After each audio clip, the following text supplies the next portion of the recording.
Japan एक ऐसी जगह जिसकी हॉरर कहानियां पूरे दुनिया में प्रसिद्ध है और पसंद भी की जाती हैं। और आज की वीडियो में हम वहीं के एक टनल की बात करेंगे जो पूरे 444 मीटर लंबी टनल है। अगर आप इस चीज से अवेयर हो तो जापान की माइथोलॉजी में 4 नंबर को एक हॉन्टेड नंबर माना जाता है। और आज की वीडियो में हम बात करेंगे जापान के सबसे इनफेमस साइट की, जिसका नाम है क्योतो टनल। क्योतो टनल में ऐसी ऐसी एक्टिविटीज हुई हैं जिसकी वजह से वो हॉन्टेड बन गया, लेकिन वो कौन सी एक्टिविटीज हैं वही जानेंगे आज की स्टोरी में। लेकिन उससे पहले हॉरर स्टोरीज।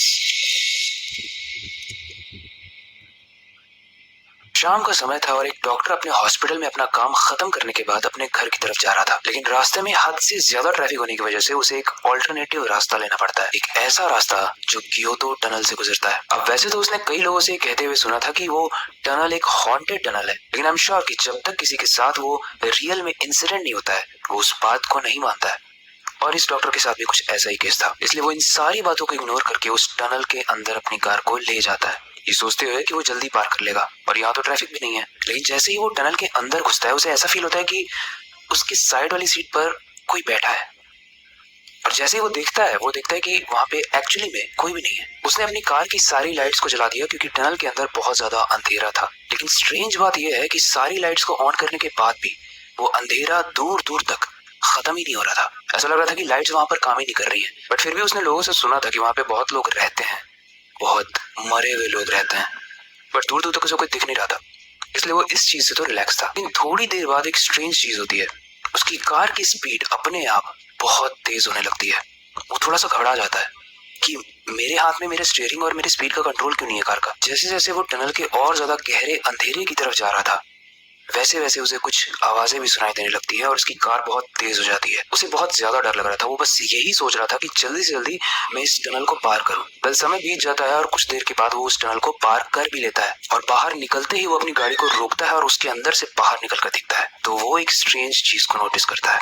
वो देखता है कि उसकी कार के फ्रंट वाले शीशे में खून से सने हुए हाथ के निशान है।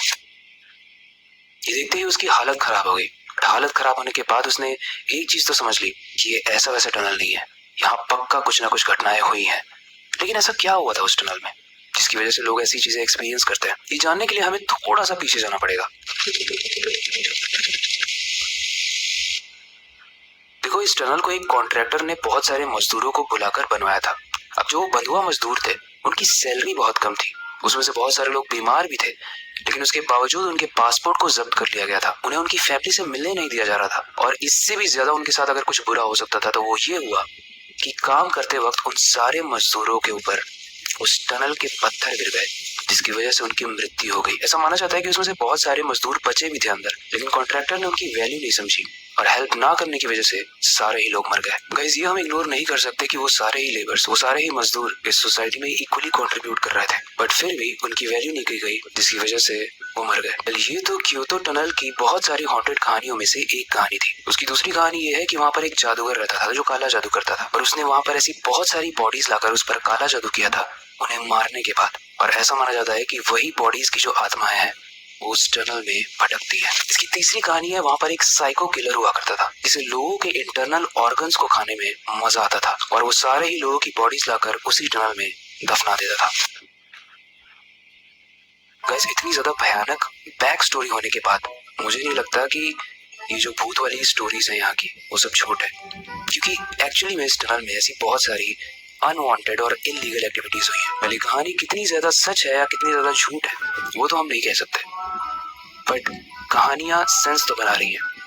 और हमें ये चीज नहीं भूलनी चाहिए कि जो भी लोग इस सोसाइटी के लिए कंट्रीब्यूट करते हैं, भले वो अपर लेवल पे हो या लोअर लेवल पे हो, वो इक्वली इम्पोर्टेंट है। तो अगर हम प्रॉब्लम में होते हैं, हमें हेल्प मिलती है, तो कोई गरीब भी अगर प्रॉब्लम में है तो उसे हेल्प मिलनी चाहिए।